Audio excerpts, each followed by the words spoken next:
Hallo Freunde analoge Unterhaltung, willkommen zurück aus Essen und jetzt mal wieder auf Englisch und zwar mit Days of Ire von Cloud Island.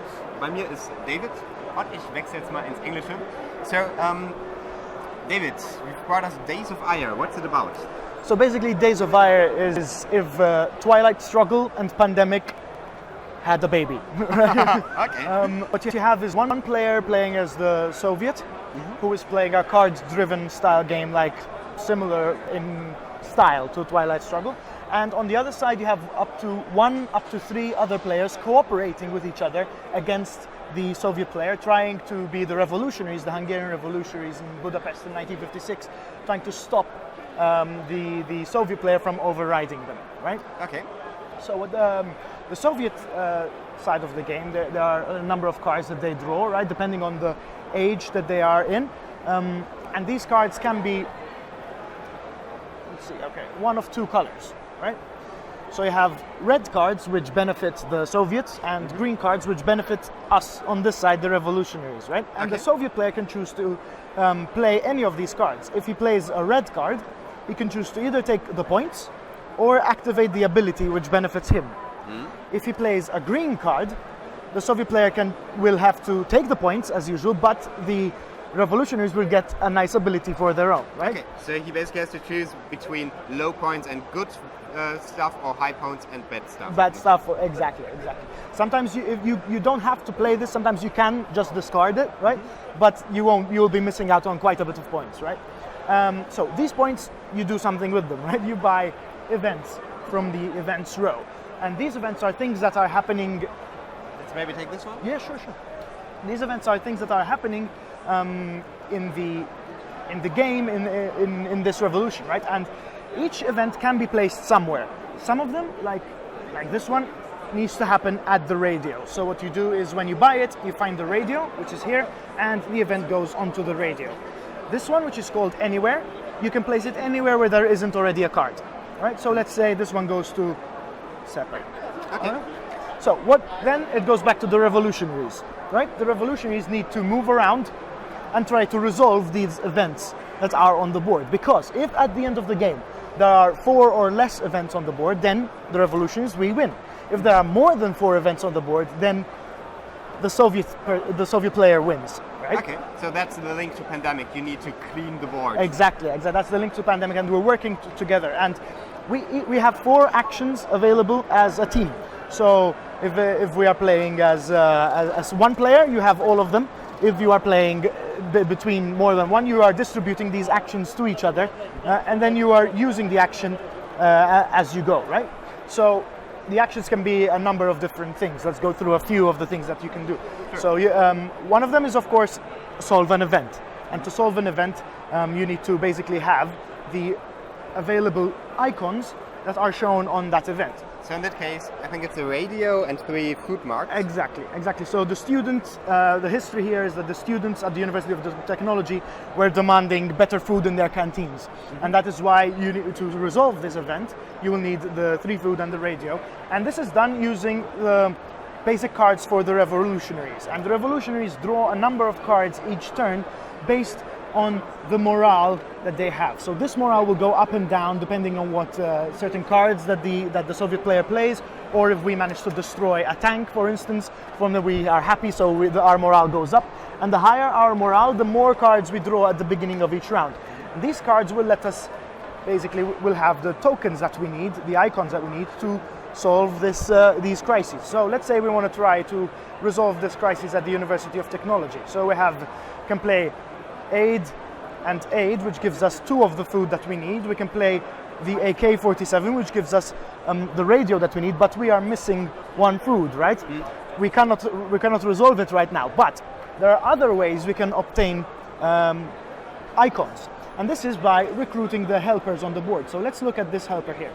So let's say that this player is on this spot, and there is a fighter here. These are fighters that with an action can be recruited to join your side of the revolution. Okay. And what you do is you remove the inactive token, you move them as active, and you reveal the other possible one and place the inactive token on him. And now this one is inactive, but this one will move with you wherever you go. Okay. And if you move to here, now this guy is providing the extra food that you need all the time. Okay. Right? So now that we have these cards and this food, now this event can be resolved.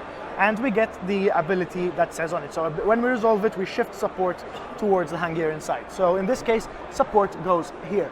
Now, this track is the international support that there is for the revolution, right? If the international support is towards the Hungarian side, the Soviet player will have less cards to play with. Okay. If the international support is toward the Soviet side, then he will have more cards to play with in that regard, right? So by shifting the support our way, we are limiting the number of cards that the Soviet player can play. Okay. Other things we can do are destroying tanks, attacking militia, which the Soviet player will be placing on here to attack us, right? And there are a number of ways the Soviet player can win. Okay. Right? One of them is if we take too many wounds. With the militia or with the tanks, the Soviet player can attack us, and if he attacks us, we can either take a wound if he managed to strike a hit, or we can instead kill off one of our helpers, right? And we assign the wounds however we like. Anyway, there's lots of things you can do on the board as the revolution is, but you're trying to stay in control basically of what the Soviet player is doing.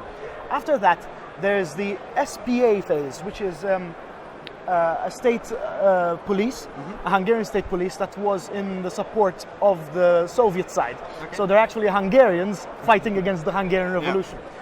And this is basically what these tokens here are for. There are snipers and militia, and this is the tactical aspect of the game, where you are moving these different troops along the board and trying to